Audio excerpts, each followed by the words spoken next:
Shalom and welcome to Jerusalem Studio. Even though the most eminent threat to the state of Israel is war, over the last 20 years the State Comptroller's Office cautioned Israel's government over its failure to prepare for natural disasters, specifically earthquakes. In 2011, then State Comptroller Michel Lindestrauss presented the government with a devastating report on Israel's preparedness for natural disasters, calling the report a red flag for the Prime Minister. One of the greatest challenges to Israel's preparedness is the fact that the majority of buildings in areas likely to be hit by natural disasters were built before the first Gulf War in 1990 and have not been properly reinforced to withstand extreme conditions. With us today in the studio are Daniel Rosenfeld, a professor of atmospheric sciences from the Hebrew University of Jerusalem. Welcome. Hello. And Mr. Avi Blizovsky, the editor of the science news site, Hayadan. Welcome. And I would like also to welcome our TV7 analyst, Mati Shoshani. It's good to be here. Welcome. And I would like to start with a question to you, Professor Rosenfeld, with regard to the various dangers of the dangers that might affect Israel within the next 30 years. What can you tell us? Israel is located in an area which is rather prone for risk of earthquakes because it is bordering the Jordan Rift, which extends from Syria to Africa, which is the border of two tectonic plates, and there are periodic earthquakes. Every 100 years or so we have a destructive major earthquake. So that is clearly a major natural risk here.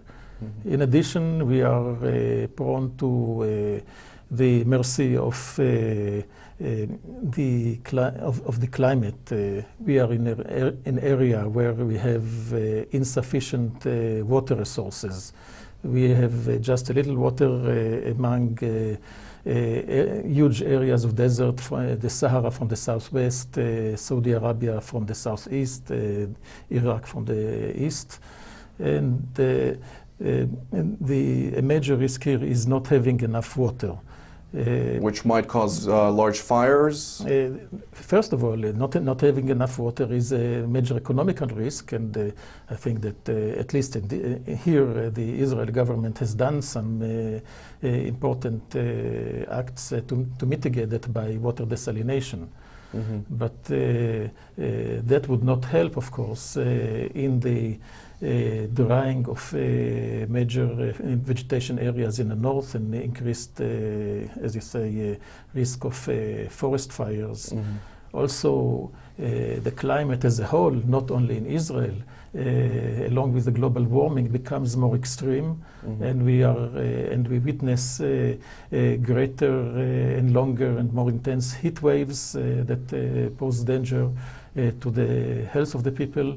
And along with that we come also the other side, which is when it rains, it is more seldom, but it mm-hmm. comes in heavier dosages. And as we have seen just last month, we even had an extreme snow storm here. I would like to talk actually about this snowstorm. Mr. Blizovsky, Professor Rosenfeld was talking about extreme weather conditions. The snowstorm crippled, as it were, the capital of Israel, Jerusalem, as well as certain areas in the north of Israel. How bad is the situation truly with when it comes to the preparedness of the Israeli authorities? The Israeli authorities have a tradition of trying not to invest in heavy infrastructures. Mm-hmm. I read a few days ago in Globes that one of the former head of budget wing in the Treasury said that they see their job always to prevent investment in infrastructure, mm-hmm. whatever, because it never returns back. But they forgot that the role of the government is to give service to the people, so they cannot will not be under the mercy of the nature. I think it's a little bit strong to say that they have forgotten something, as there were plenty of reports by the state controller with this regard. But they continue with their own way, that privatization, that's the ideology that the government has no role, has minimum role, and that is why they decided to delay. They don't say they are not doing anything, they just find excuses to delay. Professor Rosenfeld, would you like to elaborate on this topic? My perspective with the readiness for the snowstorm is that it was a very rare event.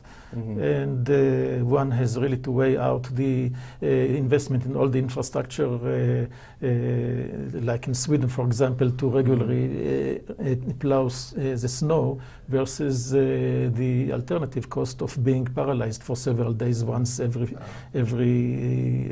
decade or so, or even once every longer periods. So I think that in that respect, I wouldn't blame the Israeli government for the paralysis in the last snowstorm. But they could, for example, do for such other events to bury the electricity high voltage below the surface. That is a good idea regardless of the snow. Yes. Mati, would you like to fill us in on this regard? Yeah, I just want to point out something for our viewers which I think is incredibly interesting. And most people, when they view Israel, especially from abroad, they envision, the high tech that people always think about, the medical and bio breakthroughs. They, think about our strong army, our Prime Minister and Minister of Finances talking about our economic achievements, but they fail to remember that we're actually a country located in a very tense area also, besides the geopolitical level. Yeah. If you talk about the earthquakes and the fires and the water issues and 1,000 different issues that our country deals with, none of them are simple issues. Most countries have to deal with, just those. We've combined those with the security issues, which are incredibly expensive. You bring up the financial side. That's always the problem. Our country has, in my eyes, has invested heavily into defense because that is an existential threat. Everything else is postponed to an unknown date. We don't know when we'll have an earthquake. We don't know when a tsunami will hit our shores. It's a lot of unknowns. So we live in a very unique environment. I think it's worth pointing that out. I would like to please to enhance what you say. Typically, when people ask me about the perspective of or the environmental awareness in Israel, I would say that it is relatively low because in perspective with the other existential problems of us, it doesn't seem as high, like the global warming and the enhancement of the CO2 concentration in the atmosphere. Even though the Carmel fire just a couple of years ago, even before that, it was a big problem, and Israel had to receive aid from various countries in the region in order to really deal with this issue. Right, and I would like to follow on that recently, because the recent major disasters, there is increasing awareness on Israel. And my colleague could yes, but elaborate on that. They still have time to deal with that. Just few weeks ago, we heard that the Minister of Environmental Protection said that in the next budget, the amount of money to fight the global warming decreased to zero, from 80 million shekels or something like that. Mm-hmm. And how does Israel actually view this? Apparently, they've cut the budget with this regard, but does Israel really take seriously the whole issue of global warming? I don't think so. I had a talk with sorry that I forgot his name, one of the head of the electricity, not the company, the electricity authority that regulate them, and he was sound like a Republican from the Southwest of the United States or something like that. He is against anything against global warming. Professor? Well, I have several things to say here. First, it is interesting to note that Israel has been and still is pioneering in the science of renewable energy from solar energy. Mm-hmm. And it is exporting this knowledge all over the world. Mm-hmm. But this is the case where the shoemaker goes barefoot. Mm-hmm. We don't apply it to ourselves. And with regard to the global warming? I'll come to that. All right. As to the application of alternative energy, for example, here on the roofs, I'm disappointed to say that there are regulations that limit the amount of private electricity that people can make themselves from wind and solar energy, mm-hmm. because it may compete with the sales of the electrical company. Now, as far as investment to prevent more emissions of greenhouse gases, here the fruits are not coming back to Israel, but equally divided all over the world. And for that, Israel really needs to be a good world citizen to pay its share. But I think that we don't feel that the world is treating us fairly, and therefore I don't feel that badly that we don't feel our share about that. Although actually, as a professional, I should strongly urge Israel to prevent emissions. Regarding the shoemaker, I can say that my feeling is that all the fruits of the high-tech inventions, doesn't diffuse to the low-tech industries. Exactly. I would like to ask Mati, actually, with regard to the lacking in the preparedness of Israel mm-hmm. when it comes to natural disasters. How does Israel actually handle this situation? Well, I think something very interesting was mentioned here. You threw out the word Republicans. We were talking, a lot of these threats are perceived by the public and our government as something that is an unknown. People don't believe, and I say this clearly, if you ask people in the US, people in Israel, don't necessarily believe in global warming. I'm not talking on a scientific level, I'm saying the general public. So the government has very little incentive to promote these. Moreover, something that's worth mentioning is that our government is a short-lived government on an ongoing basis, as in our governments never or rarely reach full term, which is 4 years. The average is 2.5 years. We rarely, and it's been once in many decades that we've reached full term, so we rarely have that kind of time, and the governments act appropriately.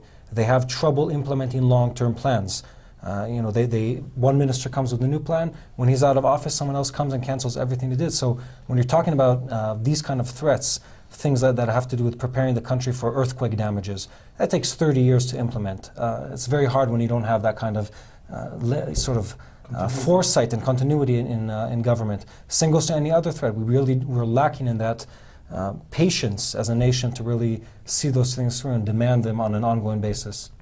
Mr. Blizovsky, with regard to the earthquakes that have been reoccurring, just last year we had 4 various earthquakes within 5 days, and just yesterday we had another earthquake, all within the range of 3.4 to 3.6 in the Richter scale. How does Israel actually deal with this situation? I think that the new housing has a regulation. They try to solve both the lack of shelters, so they have forced to build a safe room and with bigger, heavier walls and stronger walls, but no one is enforcing it, and we just saw two examples for that. Mm-hmm. The balcony that fell in Hadera in a new building, place that was already building. The people didn't yet came in, the mm-hmm. buyers, and also in an interchange near Netanya. Mm-hmm. That after the snow in Jerusalem, there was also big rain in other parts of Israel. And it almost collapsed, so it was drowned in the ground, and they could not be opened like should be. Professor Rosenfeld, with regard to the various natural disasters that Israel may face in the future, most buildings, or most infrastructure actually in Israel, has been built pre-1990, which didn't have any standards with regard to those natural disasters. How well do you think that the changes being made, as I've heard in various reports, in this regard? Well, I think that at least on the paper, the new standards of building supposed to meet the requirements for earthquake magnitude 6 on the Richter scale to 7, which is what is the highest expected magnitude here. But I don't see that there is enough rebuilding and reinforcement of the older buildings. And God forbid, should there be such an earthquake here, there will be, I think, tens of thousands of people who will get hurt. Mati, would you like to elaborate on that? Again, this is sort of an ongoing topic. Some of these things you mentioned, just to elaborate a bit, there is a national plan to enforce all existing buildings built before the laws were changed, the zoning codes were changed, and it's called Tama 38. It's a National Plan 38, which requires old buildings, or allows for old buildings to be reinforced, their foundations and the structure to be reinforced, adding apartments to the building. So basically, the contractor benefits from selling apartments, and the people living in the building benefit from having a reinforced building. And reality is that, one, we have an incredibly expensive housing market in Israel, and then on the other hand, the regulations and the paperwork to get through these processes are so long that many of the contractors refuse to even bid on the public tenders on these topics. So it's such a complex issue, and again, it's sort of interesting to look at it and say that very few politicians in our country want to deal with such a topic. It's very hard to receive political gain. I would like to actually hold you here and go to you, Professor Rosenfeld, with this regard. Why does the government of Israel not invest the same amount of money it invests in imminent threats as war-related topics in the same imminent threats of natural disasters? I cannot go into their mind. I can only speculate and guess that the political acts to defend us against external enemy always perceived by the Israeli voter better. Here they are going to protect us from these external enemies, so we'll vote for them again. But nobody really can appreciate the danger from earthquakes, which is not going to happen tomorrow.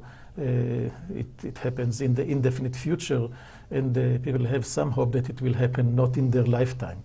But unfortunately, the latest major earthquake occurred already some 80, 90 years ago, and we are already 1927. Yeah, so we are already due to another major earthquake. But these things are not; they cannot.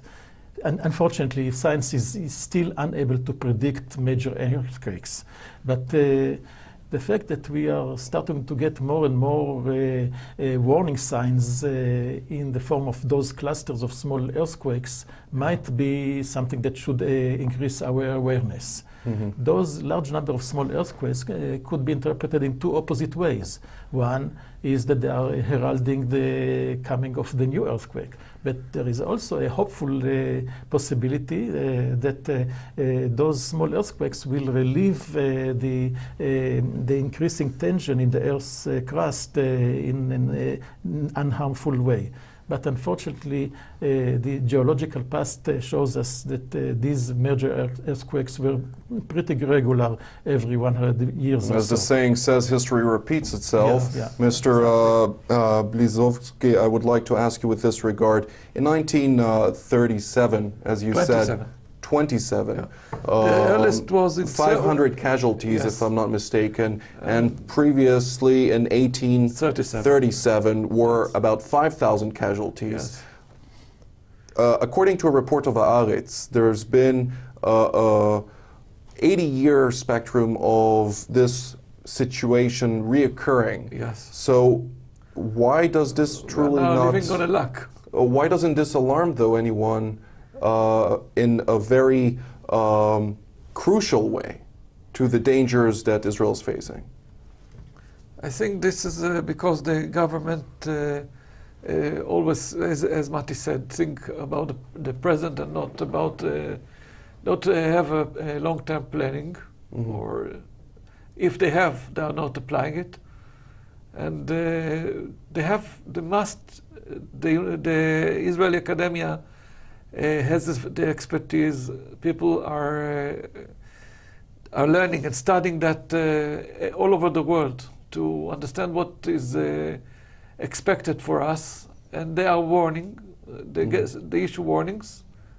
We need to maybe the public have to raise its voice, that warning to be heard by the people who are on the money.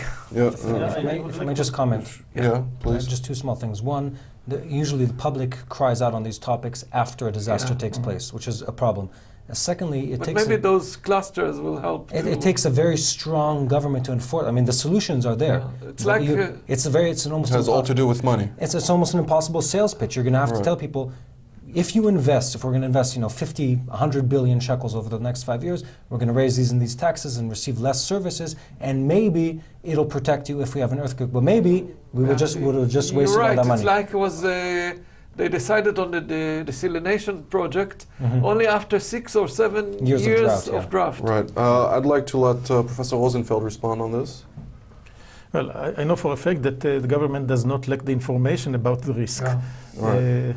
I know the people who are advising the government, and we have, and they know exactly what to do. It's a matter of priorities, what to do with the money. And I think it's really a serious decision whether should we get another investment in anti-missile defense or in anti-earthquake infrastructure. I wouldn't know exactly what comes first. You're researching in the atmospheric sciences, which has a lot to do with the changes of climate as well. What do you, according to your expertise, how will the situation change in the region in the next 10 years? 10 years is a small, as far as climate is concerned. Climate is concerned. 10 years is a very short period in climate change. We should look more far in the future, in the several decades to a century. And the global warming is fact. The public arguments about it are just a difference of perception of people, but scientifically it's happening. The Earth is warming. There is more energy in the atmosphere, and therefore there are more extreme events, like more floods from one side and more droughts on the other hand. The polar ice is melting, and for the long run, I think the major global risk that includes Israel is the melting of the polar ice caps and the rising of the sea level, and then the coastal towns or coastal cities all over the world will be submerged. And that, of course, is by far greater investment to move New York and Tel Aviv and lower Haifa than reinforcing some buildings. But this is beyond the horizon of most politicians, unfortunately. Mr. Blizovsky, do you see the politicians actually invest more money in those fields? Not in the next few years, because the Minister of Treasury, Yair Lapid, had one of the rightest wings economically during the election, promises during the elections. So he cannot change his mind. Okay. Mati, what would you think about this?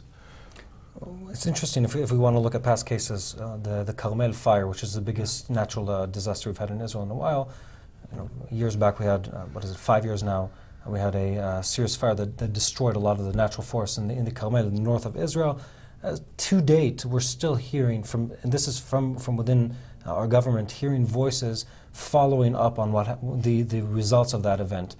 There were almost 50 firefighters who were killed, but a lot of it had to do with a lack of funding. They didn't have the fire trucks, they didn't have the airplanes, and so on and so forth. So years later, people are still following up on that. They're asking, have you implemented all the lessons that we've learned? Have the funds been transferred? So it takes something like that, it's an event of national magnitude to really affect it to the point where it really is a question of gain.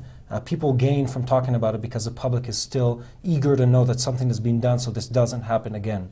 Yes, but it's always applied to something that you can point it in time. Exactly. Earthquake or fire or snow, but not to ongoing events. Professor Rosenfeld, would you agree? Trends.